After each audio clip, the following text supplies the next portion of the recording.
Dear students, तो आज यहाँ पर हम एक इम्पोर्टेंट टॉपिक करने वाले हैं बायोलॉजी का। हिंदी प्लस इंग्लिश दोनों मीडियम में हमारा ये रहेगा। ठीक, तो ध्यान रखना है आपको। टॉपिक क्या है?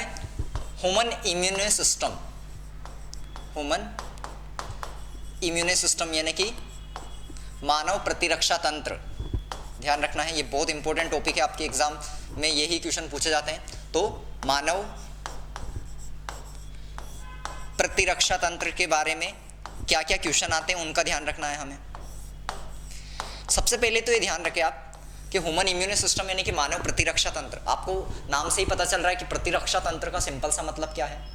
यानी कि यहाँ पर आपका क्या है, एक सिंपल से हम बात कहें तो कि आपकी बॉडी, जो हमारी बॉडी है, ह्यूमन की बॉडी है, उसमें क्या करना, यानी कि एक तरीके से हमारी रक्षा करना, हमारा रक्षा करने का जो सिस्टम काम करता है उसको हम क्या कहते हैं? मानव प्रतिरक्षा तंत्र कहते हैं, ह्यूमन इम्यून सिस्टम कहते हैं। ध्यान रखना है। तो ह्यूमन इम्यून सिस्टम के अंदर आपको समझना अच्छे से चीज़ों को। पहले हमारी ब्लड के अंदर आपने देखा था, ब्लड के अंदर अगर हम बात करते हैं तो आपने पहले भी ब्लड के बारे में थोड़ा बहुत आप जान चुके हैं। तो ब्लड की अगर हम बात करते हैं तो ब्लड जो होता है वो मेनली दो चीज़ों से मिलकर बना होता है। एक उसमें प्लाज्मा होती है, एक प्लाज्मा उसके अंदर होती है, और एक होता है ब्लड सेल्स वाला पार्ट। तो ब्लड सेल्स और प्लाज्मा दो पार्ट इसके अंदर होते हैं। तो इनमें से ब्लड सेल्स जो होती है तीन तरीके की होती है। एक WBC होती है, एक RBC होती है, और एक होती है आपकी प्लेटलेट्स यानी कि रक्त की जो कोशिकाएं होती है। ध्यान रखना, रक्त जो होता है वो दो चीज़ों से मिलकर बना होता है, प्लाज्मा से और रक्त की कोशिकाओं से। रक्त में कोशिका जो होती है वो तीन तरीके की होती है। एक तो WBC होती है जिसको हम श्वेत रक्त कणिका कहते हैं, यानी कि वाइट ब्लड सेल्स कहते हैं।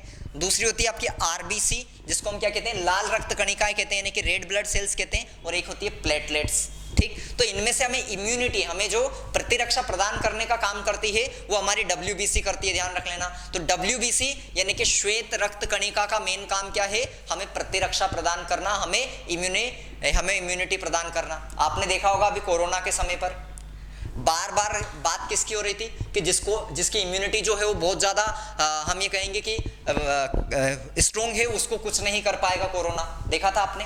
तो जिसकी इम्यूनिटी अगर वीक है तो उस पर कोई सी भी डिसीज आसानी से हावी हो जाती है, परंतु अगर किसी की इम्यूनिटी, जो प्रतिरक्षा अगर हम बात करें उसका तंत्र जो है, अगर वो मजबूत है तो ऐसे में बीमारियां नहीं होती हैं। एड्स का आप एग्जाम्पल लिख सकते हैं। एड्स जो होता है जिसको हम क्या कहते हैं? एक्वायर्ड इम्यूनो डेफिशिएंसी सिंड्रोम जो होता है आपका, उसमें क्या होता है? सबसे पहले इम्यूनिटी कमजोर हो जाती है। यानी कि WBC जो हमारी होती है, WBC के अंदर क्या होता है? कुछ हेल्पर टी सेल्स होती हैं, हमारी सहायक टी कोशिकाएं जो होती हैं उन पर वो अटैक कर देता है HIV वायरस। और HIV वायरस के अटैक करने की वजह से क्या होता है? हमारी वो जो कोशिकाएं होती है यानी कि हेल्पर टी सेल्स जो होती हैं वो नष्ट होती जाती है, और उसकी वजह से हमारी इम्यूनिटी, हमारी प्रतिरक्षा कमजोर होती जाती है। और इसकी वजह से लगातार क्या होने लग जाता है? और ज़्यादा से ज़्यादा बीमारियाँ हम पर हावी होने लग जाती है, और इस वजह से कई सारी बीमारियाँ हमें घेर लेती हैं।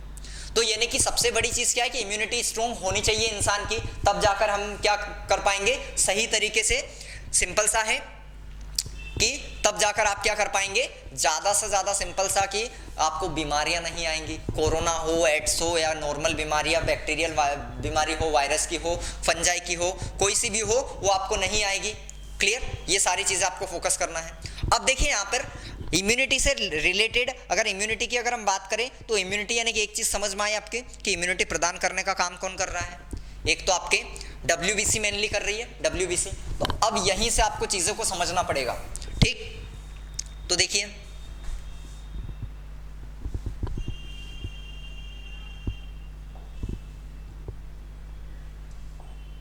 यहीं से आपको चीज़ों को समझना पड़ेगा। समझिए यहाँ पे अच्छे से इस वाले टॉपिक को। अगर इम्यूनिटी की हम बात करते हैं, दो तरीके की मेनली आपको इम्यूनिटी दिखाई देती है। समझना, इम्यूनिटी मेनली कितने तरीके की होती है? दो तरीके की होती है। एक आपकी होती है जन्मजात प्रतिरक्षा, एक जन्मजात होती है, और एक होती है आपकी उपार्जित।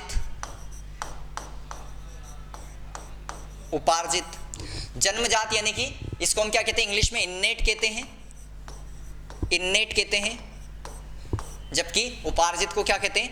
एक्वायर्ड कहते हैं।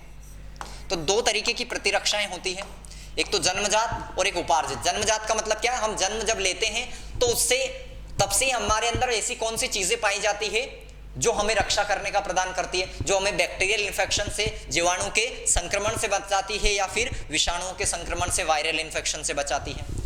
तो आप सोचिए, जैसे हमारी स्किन हुई सबसे बड़ी, स्किन यानी कि त्वचा जो है हमारी, वो सबसे ज़्यादा हमें इस तरीके के डायरेक्टली संपर्क में ब्लड वगैरह में आपके जो जैसे बैक्टीरिया वगैरह, फंजाई वगैरह या ये ना आए, तो इस वजह से हमारी त्वचा जो होती है हमें प्रदान कर यानी कि बचाने का काम करती है। तो त्वचा की हम बात करें, हमारी आंखों के आंसू जो होते हैं, आंसू यानी कि टीयर्स जो होते हैं हमारे, ये हमें बचाने का काम करते हैं। आंखों के आंसू जो होते हैं, टीयर्स होते हैं, वो हमें बचाने का काम करते हैं। उसके बाद में HCl हमारी अगर बॉडी के अंदर अगर हम बात करते हैं तो हमारे स्टोमक के अंदर अमाशय में क्या पाया जाता है, हाइड्रोक्लोरिक अम्ल पाया जाता है, HCl पाया जाता है। HCl क्या करता है, बैक्टीरिया को, जो भोजन के साथ बैक्टीरिया चले जाते हैं उनको खाने का काम करता है। तो HCl हमें बचाने का काम करता है। और हमारी ब्लड के अंदर कई सारी यानी कि फेगोसाइटिक सेल पाई जाती है। जैसे WBC की अगर हम बात करें तो उसमें एक न्यूट्रोफिल पाई जाती है। न्यूट्रोफिल हुई, न्यूट्रोफिल कोशिका का नाम होता है, ध्यान रखना है। न्यूट्रोफिल हुआ और मोनोसाइट सेल हुई। तो मोनोसाइट हुई, न्यूट्रोफिल हुई, ये भी हमें क्या करती है, बचाने का काम करती है। तो ऐसी कोशिकाएं, ऐसी इस प्रकार का यानी कि हम ये कहेंगे कि साधन जो हमें क्या होता है, जन्म से ही प्रेजेंट होता है, जन्म से ही हमारे अंदर पाया जाता है और हमें प्रतिरक्षा प्रदान करने का काम करता है, उसको हम क्या कहेंगे, जन्मजात प्रतिरक्षा कहेंगे। तो त्वचा हुआ, आंसू हुआ, आपके सिंपल सा एक बात करें हम, जैसे लार की अगर हम बात करें तो लार के अंदर यानी कि जो हमारे लार की अगर हम बात करें सलाइवा की, तो उसमें भी एक लाइसोजाइम एंजाइम पाया जाता है। नाम क्या है, लाइसोजाइम, ध्यान रखना है, लाइसोजाइम एंजाइम पाया जाता है। ये सारे पॉइंट लिखते जाना, ध्यान रखना है। लाइसोजाइम एंजाइम जो पाया जाता है, ये लाइसोजाइम एंजाइम जो होता है ये क्या करता है, जो लार यानी कि जो वहाँ पर जो भोजन जाता है बकल कैविटी, मुंह के अंदर, मुंह में जो भोजन चला जाता है उसको क्या करता है, उसमें से बैक्टीरिया को खाने का काम करता है, अगर उसके साथ बैक्टीरिया वगैरह होते हैं तो लाइसोजाइम ये काम करता है। तो ये सारे जो हैं हमें जन्मजात प्रतिरक्षा प्रदान करने का काम करते हैं। तो जन्मजात प्रतिरक्षा जो होती है ये तो सब बैक्टीरिया के लिए होते हैं। कोई सा भी बैक्टीरिया अगर हमारी बॉडी पर अटैक करना चाहेगा तो उस पर क्या करेगी, उससे रोकने का काम करेगी। कोई सा वायरस है वो अटैक करना चाहेगा तो उससे ये रोकने का काम करेगी। इस वजह से कैसी होती है, अविशिष्ट होती है, ध्यान रखना, ये स्पेसिफिक नहीं होती है। ये कैसी होती है, अविशिष्ट प्रतिरक्षा होती है। तो ये अविशिष्ट होती है, नॉन स्पेसिफिक होती है, ध्यान रखना। इंग्लिश वाले क्या लिखेंगे, नॉन स्पेसिफिक होती है। स्पेसिफिक का मतलब क्या होता है, किसी पर्टिकुलर एक तरीके के पहचान के उस पर अटैक करना। ये सब पर अटैक करेगी, कैसा भी बैक्टीरिया आए, कोई भी आए, सब पर अटैक करेगी, यानी कि ये कैसी होती है, अविशिष्ट होती है। तो पहला क्वेश्चन ये आता है आपका कि बताइए जन्मजात प्रतिरक्षा जो इन्नेट इम्यूनिटी होती है वो कैसी होती है, तो ये कैसी होती है, अविशिष्ट होती है, नॉन स्पेसिफिक होती है। ये पहला क्वेश्चन यहाँ से आपका बन चुका है और इसको याद रखें। कौन कौन जो है जन्मजात प्रतिरक्षा प्रदान करते हैं, तो त्वचा करती है, आंसू करते हैं, लाइसोजाइम करता है, टीयर्स के अंदर लाइसोजाइम पाया जाता है वो करता है, ये सारी चीजें आप ध्यान रखें। मोनोसाइट करती है हमारी, HCl जो पाया जाता है हाइड्रोक्लोरिक अम्ल वो करता है, ये सारी चीजें आपको ध्यान रखें। तो जन्मजात प्रतिरक्षा आ गई समझ में। जन्मजात प्रतिरक्षा यानी कि जो बॉडी के अंदर ये सारी चीजें प्रदान करते हैं जन्मजात प्रतिरक्षा के द्वारा। अगली होती है उपार्जित। उपार्जित का मतलब क्या है, ऐसी जो हमें जन्म के बाद में आती है, जो जन्म के बाद में उत्पन्न होती है, उस तरीके की प्रतिरक्षा को हम क्या कहते हैं, उपार्जित प्रतिरक्षा कहते हैं। उपार्जित प्रतिरक्षा जनरली दो तरीके की होती है, ध्यान रखना। एक्वायर्ड जनरली दो तरीके की हो सकती है। एक होती है आपकी humoral immunity,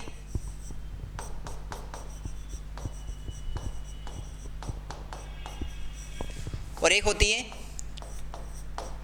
cell mediated immunity. English में हिंदी वाले भी घबराए नहीं, उनको भी बताऊंगा मैं। तो एक होती है आपकी ह्यूमोरल इम्यूनिटी, ह्यूमोरल को हम क्या कहते हैं, इसको कहते हैं रुधिर प्रतिरक्षा, और एक होती है हमारी कोशिका माध्यित प्रतिरक्षा। तो ये ह्यूमोरल इम्यूनिटी को क्या कहेंगे, रुधिर प्रतिरक्षा, इसको तरल प्रतिरक्षा भी कहा जाता है। जबकि दूसरा होता है सेल मेडिएटेड यानी कि कोशिका माध्य प्रतिरक्षा। तो सेल मेडिएटेड इम्यूनिटी होती है यानी कि कोशिका माध्य प्रतिरक्षा होती है आपकी। तो ये अच्छे से ध्यान रखना है, ठीक। अब इसमें से अगर ह्यूमोरल इम्यूनिटी की अगर हम बात करते हैं तो ह्यूमोरल इम्यूनिटी कौन प्रदान करता है? तो ध्यान रखना है ये, जैसे ब्लड हुआ, एक तो ब्लड की हम बात करें यानी कि रक्त हुआ, आपका रुधिर हुआ, और जो यानी कि लिम्फ हुई, लसिका हुई। ब्लड और लिम्फ जो होते हैं उनके अंदर जो इम्यूनिटी होती है उसको हम क्या कहेंगे? ह्यूमोरल इम्यूनिटी कहेंगे, रुधिर प्रतिरक्षा कहेंगे। रक्त और लसिका के अंदर जो हमारे अंदर इम्यूनिटी होती है, जैसे समझना, थोड़ा सा अच्छे से समझना कोशिश करना इसको। जैसे कि हमारे ब्लड के अंदर क्या पाई जाती है? बी सेल और टी सेल्स भी पाई जाती है, यानी कि डब्ल्यूबीसी जो होती है, डब्ल्यूबीसी के अंदर जो लिम्फोसाइट होती है वो दो तरीके की होती है। लिम्फोसाइट दो तरीके की होती है, एक बी लिम्फोसाइट होती है और एक टी लिम्फोसाइट होती है। तो इनमें से जो बी लिम्फोसाइट और टी लिम्फोसाइट्स होती है वो दोनों क्या करती है? हमें ह्यूमोरल इम्यूनिटी प्रदान करने का काम करती है, ध्यान रखना है। वो क्या करती है? एंटीबॉडीज का निर्माण करती है लिम्फोसाइट्स, और इस प्रकार से वो एंटीबॉडी जो होती है किसी भी प्रतिजन एंटीजन से आपसे लड़ने का काम करती है, ध्यान रखना है। तो एंटीबॉडी जो होती है वो किसी भी एंटीजन प्रतिजन से लड़ने का काम करती है। सिंपल सा एग्जांपल समझे, अभी आपको कोरोना की वैक्सीन लगी है, आपने सबने खुश हो के पहला डोज दूसरा डोज लगवा लिया है सबने, ठीक। तो इसमें क्या हुआ है? ये इस तरीके की अगर हम बात करेंगे तो पहले क्या किया गया? आपके अंदर एक एंटीजन को इंड्यूस किया गया है, इंट्रोड्यूस किया गया, यानी कि अंदर डाला गया एक एंटीजन को जो कि कोरोना के समान था। उससे क्या होगा? हमारी कोशिकाएं जो होगी वो क्या कर लेगी? पहचान लेगी उसको। अगर जब इसकी तरह अगर कोई वायरस हमारी बॉडी के अंदर आता है तो उसको क्या, उसके अगेंस्ट में एंटीबॉडी तैयार हो जाएगी, उसके विरुद्ध में क्या हो जाएगी? एंटीबॉडी तैयार हो जाएगी, और ऐसे में अब वो कोरोना हमारा कुछ नहीं बिगाड़ पाएगा। तो ये तरीका होता है, यानी कि इस तरीके की इम्यूनाइजेशन की हम बात करें, यानी कि टीकाकरण का जो सिद्धांत होता है वो इस प्रकार से काम करता है, समझने की कोशिश करें।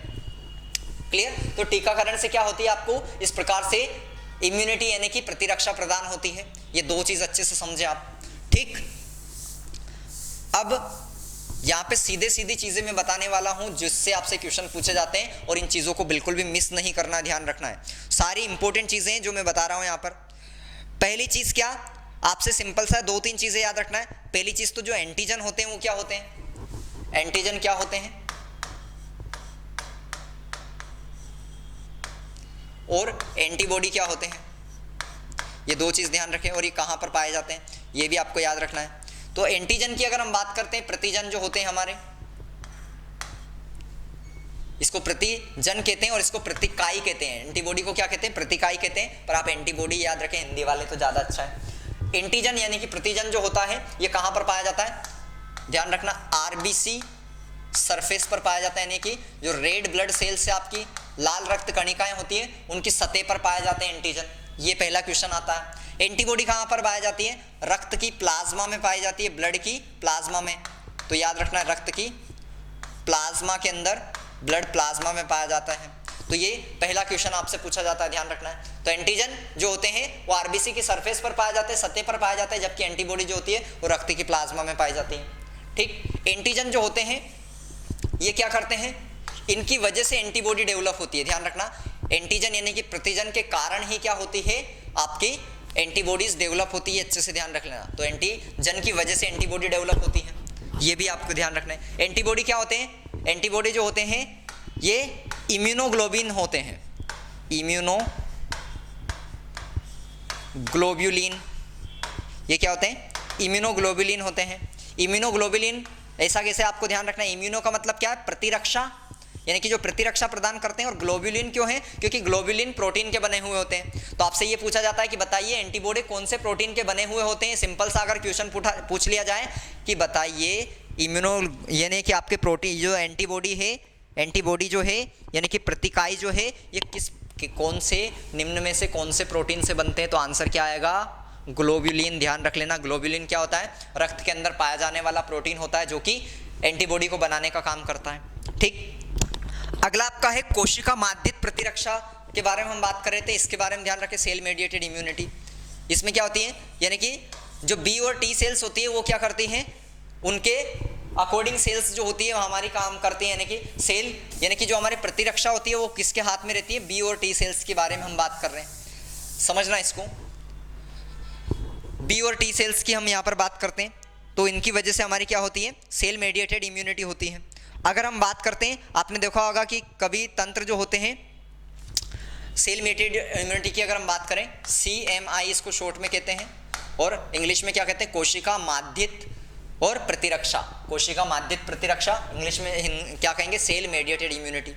ठीक, सेल मीडिएटेड इम्यूनिटी जो होती है ये किसकी वजह से होती है, टी लिम्फोसाइट की वजह से होती है। किसकी वजह से, टी लिम्फोसाइट। ये डायरेक्टली क्वेश्चन आता है, ध्यान रख लेना, टी लिम्फोसाइट के कारण होती है।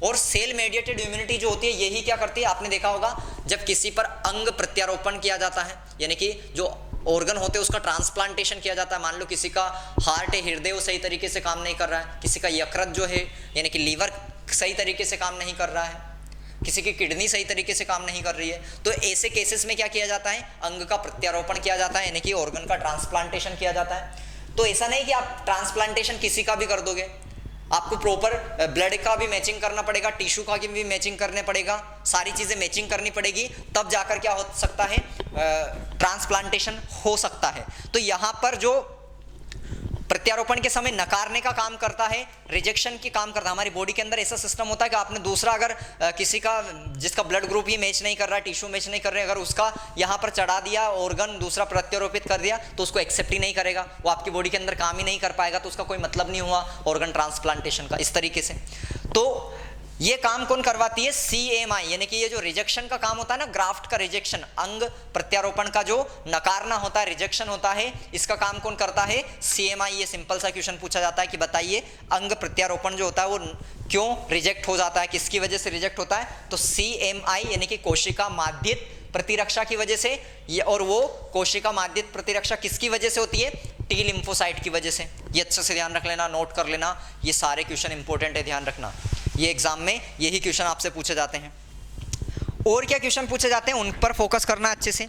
जो आपकी 5 तरीके की मेनली आपकी एंटीबॉडीज होती हैं, उन एंटीबॉडी के कार्य आपसे पूछे जाते हैं। ये जो एंटीबॉडी होती है मुख्यतः 5 प्रकार की होती है। कौन कौन से 5 प्रकार होते हैं वो ध्यान रखना है आपको।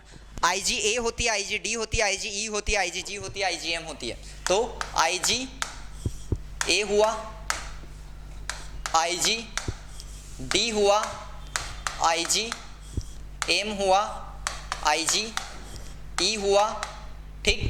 और एक और कौन सी बची आपकी, तो IgA हो गए, D हो गए, M हो गए, E हो गए, क्लियर। IgG और बची है, ठीक। इनके कार्य आपसे पूछे जाते हैं, ध्यान रखना। तो कहां पर ये पाई जाती है ये पूछा जाता है। तो अगर IgA की हम बात करते हैं तो IgA कहां पर पाई जाती है, दूध के अंदर पाई जाती है, लार के अंदर पाई जाती है, आंसू के अंदर पाई जाती है। ध्यान रखना IgA कहां कहां पर पाई जाती है, दूध के अंदर पाई जाती है, दूध यानी कि मिल्क में पाई जाती है, लार में पाई जाती है यानी कि सलाइवा के अंदर आपको मिलती है IgA एंटीबॉडी की अगर हम बात करें। और कहां पर मिलती है आपको, ये आपको मिलती है आंसू में मिलती है, टीयर्स में मिलती है, ध्यान रखना, टीयर्स में, आंसू में मिलती है। इन सब जगह पर आपको IgA एंटीबॉडी मिलती है, अच्छे से याद रखना, ये इंपॉर्टेंट है। इसका काम क्या होता है, काम क्या होता है, यानी कि ये रोगाणु जो आ जाते हैं इनमें उनको नष्ट करना, ये इसका काम होता है, ठीक। इसमें आपसे सिंपल सा पूछा जाता है कोलोस्ट्रोम। आपने देखा है कि जब बच्चे का जन्म होता है शुरुआत में, जब भ्रूण होता है, भ्रूण से बाद में बच्चे का जन्म होता है शुरुआत के टाइम पर, तो जो मदर से जो दूध पीता है वो बच्चा शुरुआत की हम बात करें जब बच्चे का जन्म होता है, तो उस समय जो दूध होता है माता का वो थोड़ा पीले रंग का, हल्के से येलो कलर का दूध होता है, पीले रंग का होता है। उस दूध को हम कोलोस्ट्रोम कहते हैं, ध्यान रखना, उस दूध को क्या कहते हैं, कोलोस्ट्रोम कहते हैं। और वो कोलोस्ट्रोम जो होता है उसके अंदर भरपूर मात्रा में IgA एंटीबॉडी पाई जाती है। तो ये पूछा जाता है कि कोलोस्ट्रोम के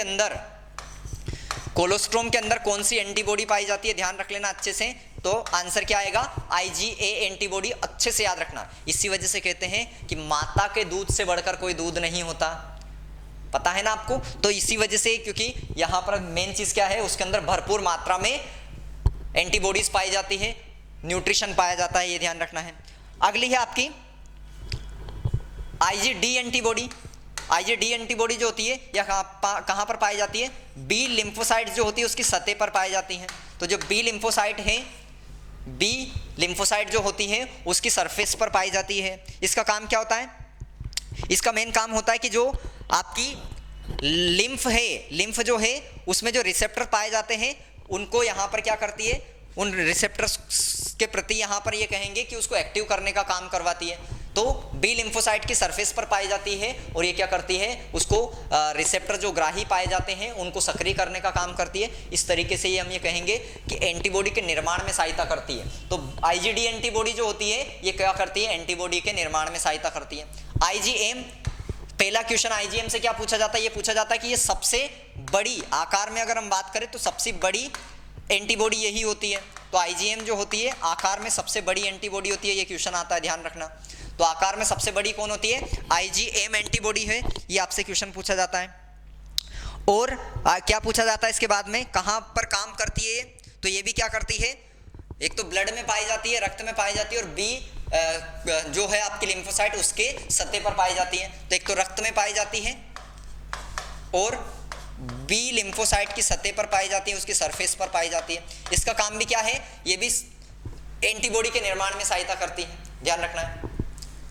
आईजीई एंटीबॉडी जो है वो क्या काम करती है, इसका ध्यान रखना है। आईजीई एंटीबॉडी जो होती है ये आपकी कहाँ पर उपस्थित होती है, तो जो हमारे टिश्यूज जो होते हैं उनमें मास्ट कोशिका पाई जाती है, मास्ट सेल पाई जाती हैं, और जो हमारे बेसोफिल्स पाए जाते हैं, बेसोफिल सेल होती है, आपको पता है ब्लड के अंदर बेसोफिल सेल भी WBC का एक टाइप है। तो बेसोफिल कोशिका और मास्ट कोशिका में ये उपस्थित होती है आईजीई एंटीबॉडी। कब उपस्थित, कब ये रिलीज होती है, यानी कि कब ये उत्पन्न होती है, तो एलर्जी के समय, ध्यान रखना, जब भी कोई एलर्जी जैसी रिएक्शन आपकी होती है तो एलर्जी के समय उत्पन्न होने वाली कौन सी एंटीबॉडी होती है, आईजीई एंटीबॉडी होती है, ध्यान रखना, ये क्वेश्चन पूछा जाता है बार बार। तो एंटीबॉडी जो एलर्जी के समय उत्पन्न होती है तो आईजीई एंटीबॉडी है। आईजीजी के बारे में ध्यान रखना है। आईजीजी जो होती है ये एकमात्र ऐसी एंटीबॉडी होती है, एकमात्र ऐसी एंटीबॉडी होती है आईजीजी, जो कि प्लासेंटा से, जो प्लासेंटा होती है, अपरा होती है मदर की, माता की जो अपरा प्लासेंटा होती है उससे बच्चे के अंदर आ जाती है, ट्रांसपोर्ट हो जाती है, या फिर हम ये कहेंगे कि क्या हो जाती है, एक जगह से दूसरी जगह तक पहुंच जाती है। माता से बच्चे में पहुंचने वाली एकमात्र एंटीबॉडी कौन सी होती है, आईजीजी होती है। ये सारी चीज़ें आपको याद रख लेना है, इनसे ही आपके क्वेश्चन आते हैं, ध्यान रख लेना है। ओके, तो एक ये ध्यान रखना, आकार की तरह से आपने देखा था, आकार के हिसाब से सबसे बड़ी कौन सी होती है, आईजीएम होती है। वहीं आपसे पूछा जाता है सबसे ज्यादा मात्रा में कौन सी पाई जाती है एंटीबॉडी, तो आपका आंसर क्या आएगा, आईजीजी। ये भी ध्यान रखना, सबसे ज्यादा मात्रा में कौन सी पाई जाती है, आईजीजी एंटीबॉडी पाई जाती है। ओके, तो ये सारी चीजें स्टूडेंट्स अच्छे से आपको कवर करना है। ये यहाँ पे एक इंपॉर्टेंट आपका एंटीबॉडी से एक ना एक क्वेश्चन आपको देखने को मिलता है एग्जाम के अंदर, इस वजह से एंटीबॉडी वाला पार्ट अच्छे से करें। इसके अलावा आपसे एंटीबॉडी से क्वेश्चन नहीं पूछे जाएंगे, यही मेनली क्वेश्चन मिलेंगे। आपको ध्यान रखना है, अगर एंटीबॉडी का निर्माण करने का कौन सी कोशिका काम करती है, तो बी लिम्फोसाइट ध्यान रखना है, और टी लिम्फोसाइट उसकी सहायता करती है निर्माण करने में। ठीक, अगर आपसे पूछा जाए कि सेल मेडिएटेड इम्यूनिटी, कोशिका माध्य प्रतिरक्षा जो होती है वो किसकी वजह से होती है, तो सेल मेडिएटेड इम्यूनिटी जो होती है वो किसकी वजह से होती है, आपको वो अगर आपसे पूछा जाए तो आंसर आपको बताना है। उसका क्या आएगा आंसर, उसका आएगा आपका, यानी कि सेल मेडिएटेड इम्यूनिटी जो होगी वो टी लिम्फोसाइट की वजह से होती है। तो ये सारी छोटी छोटी चीजें आपको कवर करनी है। ओके, तो ये इंपॉर्टेंट टॉपिक था आपका, कवर हो चुका है। मिलते हैं नेक्स्ट लेक्चर में।